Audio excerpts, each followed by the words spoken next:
Hello students. तो ये आपका पहला क्लास है जिसमें मैं आपको केमिस्ट्री का पहला चैप्टर पढ़ाने वाला हूँ, है ना। ये पहला चैप्टर है आपका क्या, केमिकल रिएक्शंस एंड इक्वेशंस।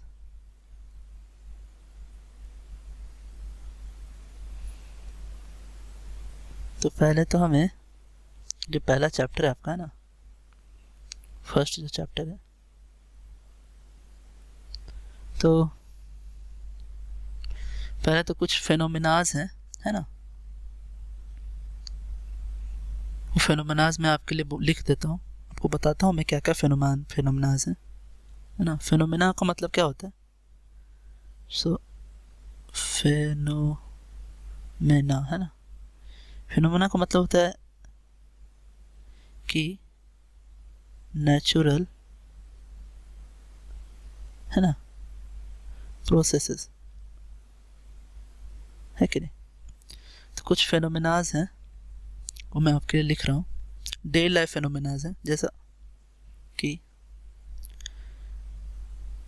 क्या होता है जब, है ना, क्या हो रहा है ना। So milk is left at room temperature during summer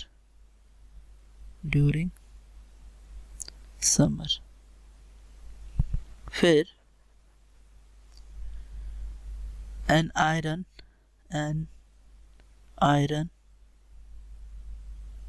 pan is left exposed to humid atmosphere। फिर grapes get fermented।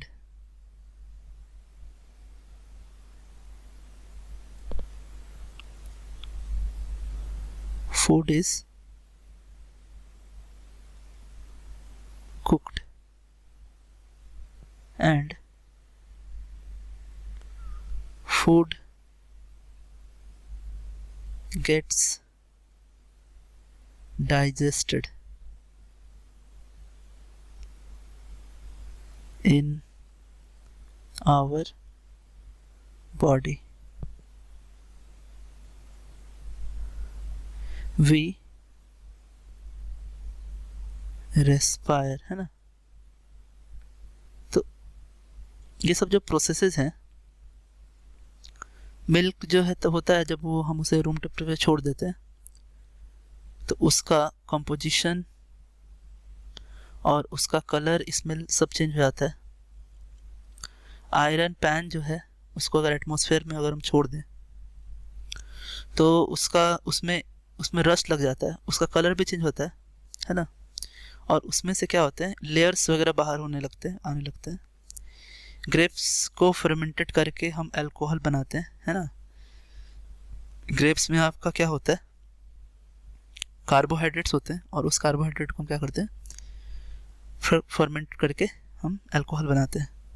फूड को जब हम करते हैं तो उसका जो है क्या होता है कि जो कंपोजिशन है, जो साइज शेप, ये सब चेंज होता है। बॉडी में जो फूड होता है वो डाइजेस्ट जब होता है तो डाइजेस्ट होकर के हमें एनर्जी मिलती है और वो एनर्जी हम यूज़ करते हैं अपने डेली सर्कुलर के एक्टिविटीज़ में, है ना।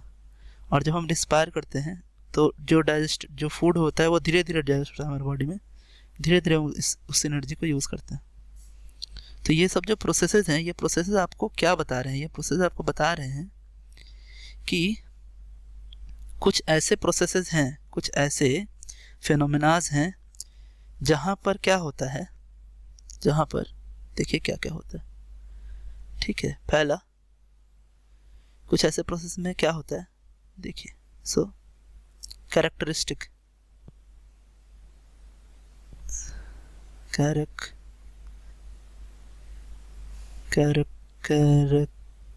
कैरेक्टरिस्टिक ऑफ दीज, है ना, प्रोसेसेस क्या है।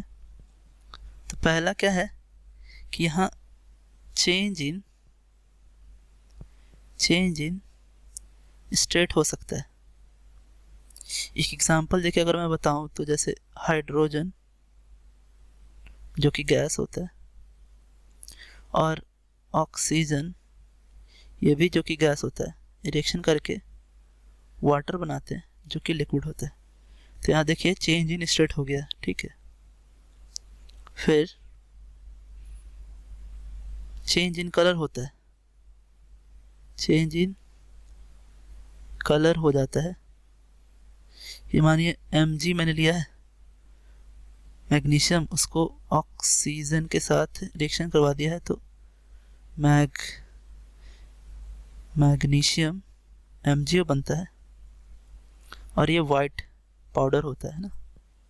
फिर और क्या होता है आपका कि इवोल्यूशन ऑफ गैस हो सकता है ना, गैस बन सकता है। सो इवोल्यूशन ऑफ गैस हो सकता है, जैसे अगर हमने कोई मेटल लिया है, जैसा मानिए कि मैंने लिया यहाँ पर Fe और प्लस उसको रिएक्शन करवा दिया HCl के साथ, तो बनेगा FeCl2, है ना, plus H2।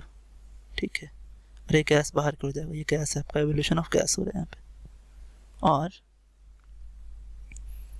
Change in temperature भी हो सकता है, चेंज इन टेम्परेचर भी हो सकता है। फॉर एग्जांपल अगर कार्बन लिया है और उसको ऑक्सीजन के साथ रिएक्शन करा दिया तो CO2 बनेगा गैस, और ये आपका टेम्परेचर हाई हो जाएगा, जिससे हमको प्लस क्या मिलेगी, एनर्जी भी मिलती है ना, और टेम्परेचर क्या हो जाएगा, हाई हो जाएगा, टेम्परेचर इंक्रीज हो जाएगा सराउंडिंग का।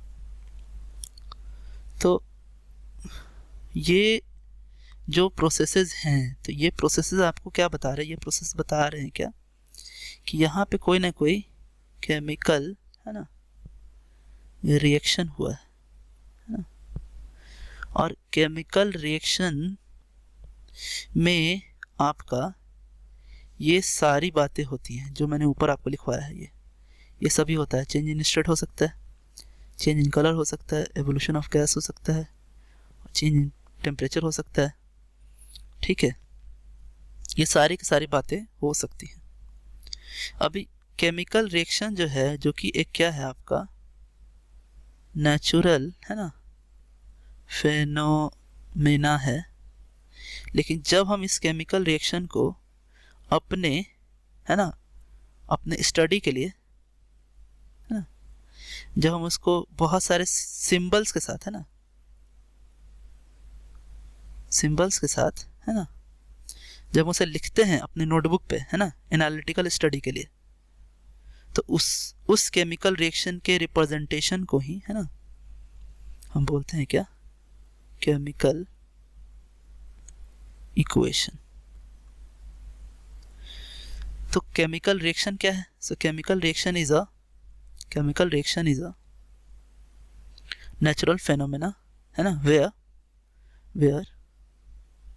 these changes, है ना, happens, change in state, change in color, evolution of gas, change in temperature, okay, and when we represent this chemical reaction by some symbols, and this representation is called chemical equation. So हमने देखा कि actually chemical equation होता क्या है, हमने समझा। जैसे मैं आपको एक एग्जांपल अगर दूं, यहाँ पर देखिए, जैसे कि यहाँ हम लिख तो रहे हैं ये कि H2 प्लस, है ना, O2 gives 2H2O, ठीक है। लेकिन ये रिएक्शन यहाँ हो नहीं रही है, ये एक रिएक्शन है और ये रिएक्शन यहाँ हो नहीं रही। इस रिएक्शन को हमने रिप्रेजेंट किया है बाय यूजिंग, है ना, सिंबल्स, है ना। यहाँ हमने हाइड्रोजन का सिंबल लिया है, ये है हाइड्रोजन का सिंबल, है ना, देखिए। So this one is hydrogen का सिंबल, ये है, ये ऑक्सीजन का सिंबल है और ये वाटर का सिंबल है। और जब हम ये सब यूज़ करके किसी केमिकल रिएक्शन को डिस्क्राइब करते हैं तो उसी रिप्रेजेंटेशन को हम क्या बोलते हैं, केमिकल इक्वेशन बोलते हैं। तो आगे मैं आपको बताऊंगा कि कैसे हम केमिकल इक्वेशन लिखते हैं, क्या क्या उसके प्रॉपर्टीज़ हैं। तो आज इतना ही रहने देते हैं students. Thanks, have a nice day.